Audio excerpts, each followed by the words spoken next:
자, 수업을 시작하도록 하겠습니다. 지금 오늘 구석기부터 처음부터 유튜브를 올릴 테니까 자기 해당되는 시대만 보고서 넘어가면 됩니다. 자기 해당되는 시대만 보고서 자기가 이제 공부하고 싶은 부분만 보면서 넘어가면 되고, 여러분들은 아마 거의 다 2배속으로 듣죠? 2배속으로 들으니까 나는 천천히 얘기할 테니까 여러분들 배속 맞춰가지고 알아서 들으세요. 석기 시대부터 시작을 할 건데, 우리 돌 가지고 이제 인류가 도구를 만들었던 시대들이죠. 이때 당시에 도구들을 보면은 여러 돌덩이들로 이제 만드는 그런 도구들이 등장을 하는데, 이때 당시에 도구들은 떼어 만든 석기라고 해서 뗀석기라고 하고, 신석기 시대에는 이거보다 좀 업그레이드 돼가지고 갈아 만들었다고 해서 간석기라고 합니다. 간석기라고 하죠. 이 뗀석기의 종류에는 여러 개가 있습니다. 찔개, 긁개 등등이 여러 개가 있지만 그 중에서도 제일 만들기가 기술적으로 어려웠던 것은 바로 여기 주먹도끼라고 하는 뗀석기가 제일 만들기가 어려웠기 때문에 이게 제일 중요한 뗀석기라고 생각을 하면 됩니다. 선생님이 수업 시간에 여기 형광펜을 칠해주는 거는 시험 문제에 나오는 주요 키워드라고 생각을 하고 이걸 중심으로 공부를 하면 되고, 수업 도중에 테스트를 할 때에도 이걸 중심으로 얘기를 하면 됩니다. 요거는 절대로 빼먹으면 안 되니까 빈칸에 나온 것들이랑 그 다음에 특히 요거 빼먹으면 테스트에서 통과 못하는 걸로 하겠습니다. 그래서 주먹도끼가 굉장히 중요한 인물이다. 왜냐하면 이 주먹도끼는 다른 뗀석기에 비해서 한 50만 년 정도 발전된 사회에서 나온 도끼야. 그래서 이게 원래는 서양에서만 발견되고 아시아에서는 발견되지 않았었는데, 요 아시아에서 발견되지 않았던 이 주먹도끼가 한국의 연천 전곡리에서 처음 발견됩니다. 요 가서 12페이지에 보면은 연천 전곡리 주먹도끼가 여기 있죠. 그래서 이게 아시아는 원래 그러니까 이 만들기 어려운 주먹도끼가 없는 미개한 지역이라고 서양 애들이 항상 무시를 했었었는데, 이게 우리나라 전곡리에서 나옴으로써 서양 애들의 그런 학설을 뒤집을 수 있었던 도구이기 때문에 굉장히 중요하다. 수능 문제에 나올 때도 이 주먹도끼가 항상 중요한 주제로 출제가 됩니다. 수능 문제에도. 물론 쉽게 그렇게 알면 좋지만은 요 주먹도끼 중심으로 알아두면 되고, 이때는 생활을 할 때 주로 자연에서 먹을 거를 얻어먹는 채집이랑 사냥 생활을 합니다. 채집이라는 거는 말 그대로 이제 식물 같은 것들을 이제 따먹는 것들을 얘기를 하는 거죠. 그 다음에 사냥은 고기 잡아먹는 거. 그래서 이런 식으로 해서 먹을 걸 얻어먹었고, 이 지역에 만약에 먹을 게 떨어지면 다른 지역으로 이동을 하는 이동 생활을 실시했던 시대였었습니다. 이동 생활을 실시하는 시대였었다. 그래서 이게 구석기 시대를 나타내는 가장 중요한 지표 중에 하나이기 때문에 잘 기억하고, 그 이외에 구석기 시대는 뭐 언어도 사용을 했고, 사람이 이제 혼자서 사냥하기는 어려우니까 조금씩 한 10명, 열대 명 정도로 무리를 지어서 생활을 하는 무리를 이루기 시작을 했었다. 이게 다른 동물도 무리를 좀 짓기는 하죠. 어쨌든 무리 사회를 이루어서 생활을 하기 시작했다. 그리고 이동 생활을 할 때는 집을 잘 지을 필요가 없기 때문에 주로 동굴이나 강가에다가 움막집을 짓고서 거주를 했었습니다. 이때 움막집이라는 건 좀 대충 지은 집들을 얘기를 하는 거야. 그래서 이 움막집에서 거주 생활을 했기 때문에 집을 잘 지을 필요가 없었다 라는 것을 알아두고, 그러다가 뗀석기 후반부에 가면은 여기 승배찌르개라고 하는, 좀 날씨가 따뜻해지기 때문에 뗀석기 후반기에 가면은, 구석기 후반부에 가면 날씨가 따뜻해지기 때문에 날렵한 동물들, 따뜻한 시기에 나오는 날렵한 동물들을 잡기 위해서 요 승배찌르개라는 약간 작은 돌 도구를 이용합니다. 여기에다가 나무 같은 걸 매달아 가지고 창을 만드는 거죠. 창. 승배찌르개가 여기 있나? 여기는 나오지가 않네요. 어쨌든 요 순배찌르기 같은 걸 이용을 해가지고 여기다가 나무를 이렇게 묶어서 날렵한 동물들을 잡는 그런 도구들로 이용을 했었던 게 순배찌르기다 라고 생각을 하면 되고, 이런 것들을 이음 도구라고 합니다. 나무를 연결시켜서 사용을 했었던 것이기 때문에. 자, 그러다가 주로 그러니까 구석기 시대 공부를 할 때는 여기 주먹도끼랑 이동생활, 강가막집 요 네 가지 키워드를 중심으로 공부를 하면 되고, 그 다음에 신석기 시대 때는 간석기를 주로 많이 이용을 합니다. 간석기, 갈아 만든 석기죠. 교과서에 보면은 간석기 이건 딱 봐도 이렇게 갈아서 만든 티가 나죠. 이 울퉁불퉁한 것보다는. 바람한데 훨씬 더 업그레이드된 석기가 등장해서 갈돌, 갈판, 돌도끼 등등 여러 유물들이 등장을 하게 됩니다. 요게 간석기예요, 요게. 그래서 근데 그 간석기 중에서도 제일 요 간석기 시대에 나왔던 유물 중에 제일 중요한 거는 바로 가락바퀴입니다. 가락바퀴. 이거는 씨를 뽑아내는 기구야. 이전에는 동물의 가죽이나 아니면 나뭇가지 그런 걸로 이제 가리고 다녔었는데 이때부터는 본격적으로 실을 뽑는다는 것은 옷을 만들어 입었다는 증거죠. 옷을 만들어 입었다는 증거이기 때문에 굉장히 중요하다. 의식주 할 때 의가 이때 형성이 된 거야. 다음에 여러분들 그 유명한 무슨 무늬 토기가 나와요 여기. 네, 빗살무늬 토기가 이때 등장합니다. 빗살무늬 토기가 교과서에도 나오죠 여기. 빗살무늬 토기가 나오죠. 빗살무늬 토기가 등장한다. 빗살무늬 토기가 나왔다는 거는 여기다가 그릇에다 뭐 해 먹었다는 거야? 밥을 해 먹었다는 거죠. 밥을 해 먹었다. 그래서 신석기 시대 때 제일 중요한 내용 중에 하나가 바로 농경이 시작됐다는 거죠. 농경이 시작됐다. 또 밥그릇이 나왔다는 거는 농경이 시작됐다는 굉장히 중요한 증거 중에 하나입니다. 그래서 농사를 시작을 했기 때문에 사람들이 이동을 해요, 못해요? 이제 한 곳에서 정착을 해야 되겠죠. 그래서 이동을 못하기 때문에 정착 생활을 했고, 그것 때문에 이제 집을 옛날에 비해서는 어떻게 지어야 돼? 훨씬 더 잘 지을 필요가 있게 됩니다. 그래서 이때부터는 움집에 거주하는 그런 움집을 이제 만들기 시작을 하죠. 본격적으로. 움집의 사진, 요게 이제 움집 사진이지. 교과서에도 이런 움집들이 나오죠. 지금 여기 사진을 보면 얘네 밥 깔고 있죠. 밥 깔고 있는 모습이 보이죠. 이게 농경이 시작됐던 모습들을 나타내는 거고. 단순히 근데 농경, 그러니까 풀만 먹을 수 없죠. 사람이 이제 뭘 먹어야겠어? 고기를 먹어야 되니까 이제 목축도 같이 시작을 하죠. 목축도 같이 시작을 한다. 그리고 이때는 열댓 명 그냥 무리지어서 사는 것보다 훨씬 더 큰 사회인 부족이라는 게 등장을 합니다. 부족, 수십 명이 이제 한 마을을 만들어 가지고 살고 있는 부족 사회를 형성을 하고, 아직까지는 좀 평등한 그런 사회였었다라고 알고 있으면 됩니다. 그러다가 이제 청동기 시대로 넘어가게 되는데, 청동기 시대에는 제목부터 중요한 게 나와. 청동기는 만들기가 어려운 도구이기 때문에 이거는 잘 나가는 사람들만 가지고 있었던 도구들이야. 그래서 이 청동기를 사용하고 있었던 사람, 그러니까 잘 나가는 사람과 못 나가는 사람의 차이인 계급이 발생하게 되죠.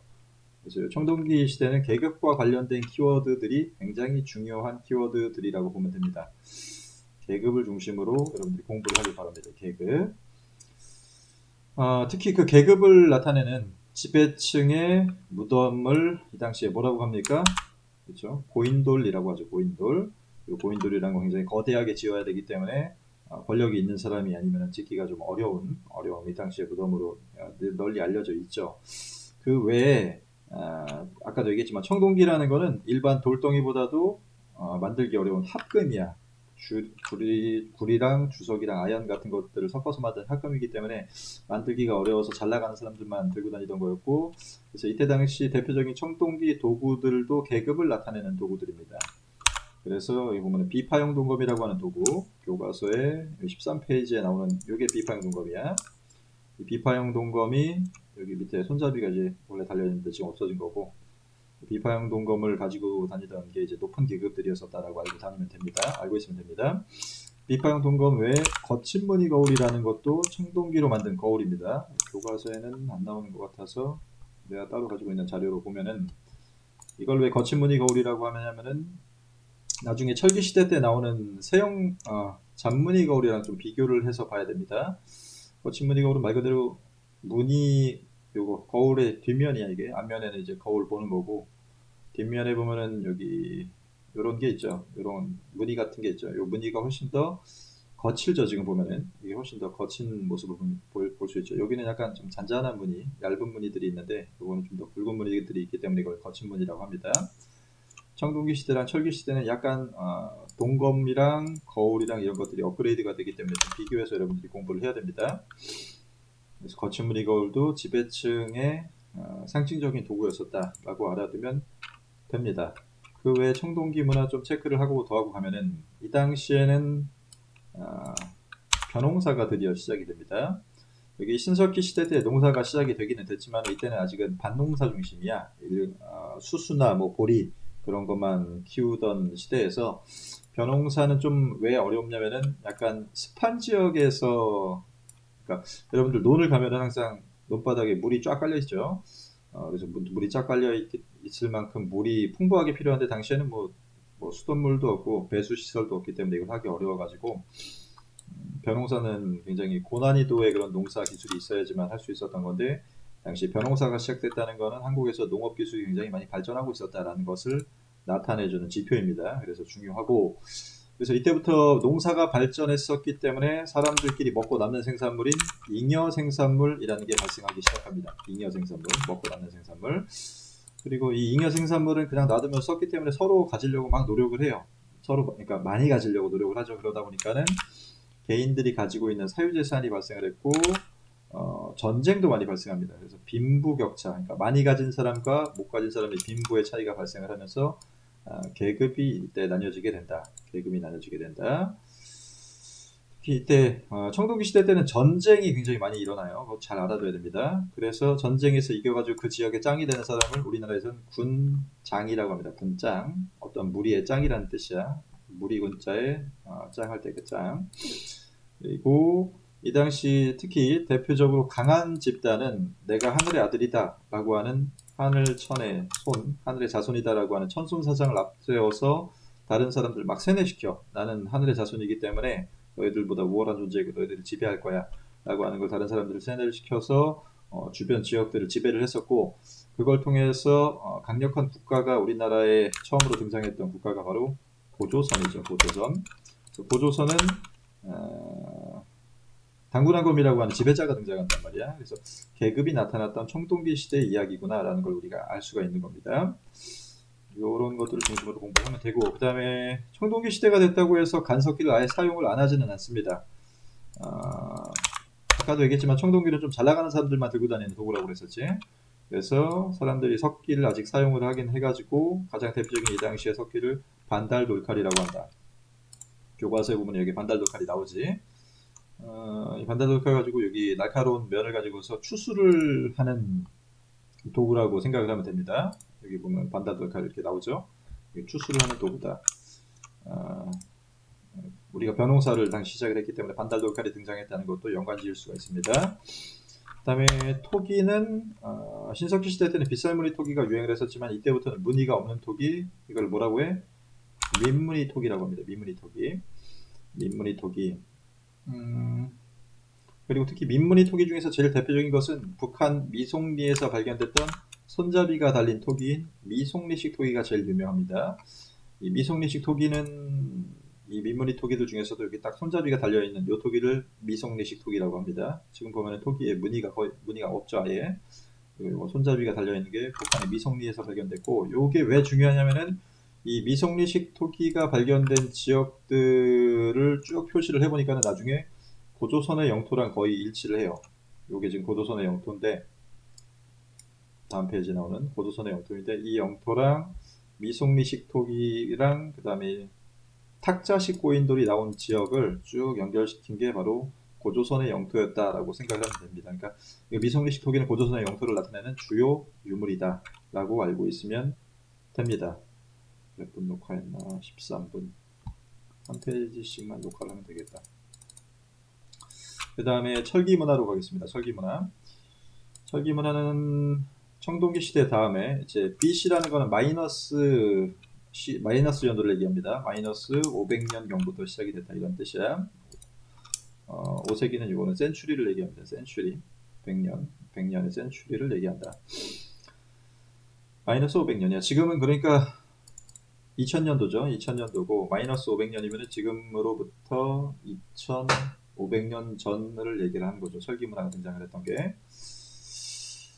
자, 그래서 아직 청동기를 철기가 등장을 하기는 해요. 철기가 주로 무기나 농산물 등에서, 농기구 등에서 이제 이용이 되기는 되는데, 철기는 아까 얘기했던 청동기보다는 좀 만들기가 쉬워가지고 널리 퍼져요. 이거는 일반 서민들한테까지도 널리 퍼집니다. 그냥 철광석에 철 빼내가지고 녹여서 하면 되는 거니까. 근데 이 청동기는 여러 가지 금속을 합금하는 거기 때문에 만들기가 어렵지만은 철기는 철만 이제 사용을 하는 거라서 만들기가 청동기보다 쉬웠고 일반 서민한테 많이 퍼졌었다 라고 알고 있으면 되고, 우리나라 철기 시대의 중요한 특징 중에 하나는 일단 철제 농기구가 사용이 되면서 또 생산력이 좋아지겠지. 그리고 생산력이 좋아지면 또 서로 가지려고 싸우는 전쟁이 굉장히 활발해집니다. 전쟁이 굉장히 활발해지면서 여러 부족과 지역 간의 통합이 형성이 되고, 그러니까 이긴 지역이 딴 지역을 잡아먹겠지. 그래서 이때 여러 국가가 굉장히 많이 나오게 돼요. 그래서 나오게 되는 국가가 요 국가들입니다. 이 국가들, 고구려, 부여, 옥저 등의 사만, 고구려, 부여, 옥저 등의 사만, 이런 나라들이 등장을 하게 된다. 요게 제일 중요한 사실이고, 특히 철제 농기구만 보급돼서 그런 게 아니라 철제 무기까지 등장하기 때문에 이때 전쟁이 가장 중요한 특징이야. 철기 시대는 일단 전쟁이 많이 일어난다. 그거 하나 알아두고, 두 번째 특징은, 철기 시대 두 번째 특징은 청동기를 버리지 않는다는 거야. 청동기를 버리지 않고, 아까 얘기했지만은 업그레이드해서 사용을 합니다. 업그레이드해서 거친 무늬 거울이라는 게 잔무늬 거울로 업그레이드가 되고, 비파형 동검이라는 건 좀 더 날렵한 세형 동검이라는 걸로 업그레이드가 되죠. 그 두 가지 사실 정도만 기억을 하면 됩니다. 알겠죠? 요 청동기 시대와 철기 시대의 유물들을 좀 비교할 수 있어야 됩니다. 그 다음에 예전에는 우리가 주로 청동기를 수입해서 많이 썼었어요. 요 비파형 동검이나 거친 무늬 거울 같은 거는 주로 수입을 해서 중국 거를 수입을 해가지고 썼었는데, 이 당시부터는 학습지에는 안 나왔네. 세형 동검, 잔무늬 거울, 이건 아까 위에 체크했었던 거니까 놔두고, 교과서에 안 나오나 이게? 잠깐만. 철기 시대에는